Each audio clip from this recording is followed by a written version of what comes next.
সবুজ জঙ্গলের বুক চিরে উৎসবের আলোয় ঝলমল করছে ২০২৬ সালের শুরুটা। নতুন বছরের এই শুভক্ষণে ভক্ত ও অনুরাগীদের শুভেচ্ছা আর কৃতজ্ঞতায় ভাসছেন তারকারা। এই তালিকায় প্রথম দিনেই নিজের আবেগ আর আগামীর পরিকল্পনার কথা ভাগ করে নিয়েছেন ঢাকাই সিনেমার জনপ্রিয় নায়ক সিয়াম আহমেদ। বৃহস্পতিবার নিজের ফেসবুক হ্যান্ডেলে এক দীর্ঘ পোস্টে তিনি জানান, গত বছরটা শুরু হয়েছিল অনেক আশঙ্কা আর অনিশ্চয়তা দিয়ে। সেই কঠিন সময়ে বিনোদনের কাজটা তার কাছে আরো বেশি জরুরি হয়ে পড়েছিল, যাতে মানুষকে বাস্তব জীবনের চাপ থেকে কিছুক্ষণ দূরে সরিয়ে রাখা যায়।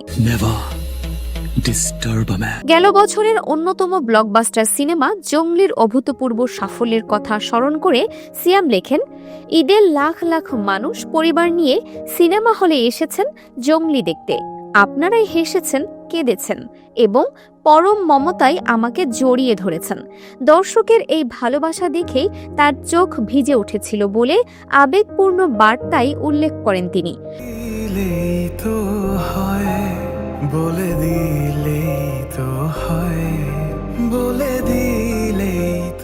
একজন অভিনেতার কাছে দর্শকদের এই ভালোবাসার চেয়ে বড় প্রাপ্তি আর কিছু হতে পারে না বলেও তিনি মনে করেন।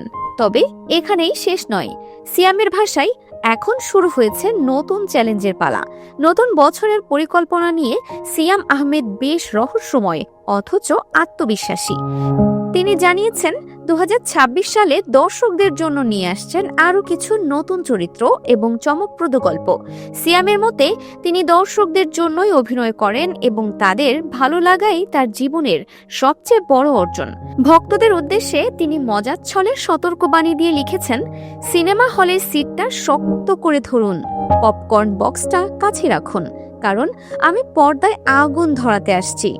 তার এই নতুন যাত্রায় আবারও এক দুর্ধর্ষ এবং অচেনা সিয়ামকে দেখার জন্য উন্মুখ হয়ে আছে ঢাকাই সিনেমার দর্শকরা। জঙ্গলির পর এবার কোন রূপে পর্দা কাঁপাবেন সিয়াম আহমেদ, তার সময়ই বলে দেবে। তবে নতুন বছরে তার এই দৃঢ় প্রত্যয় বলে দিচ্ছে ২০২৬ হতে যাচ্ছে সিয়ামের ক্যারিয়ারের অন্যতম সেরা একটি বছর। Dinajpur TV, multimedia desk.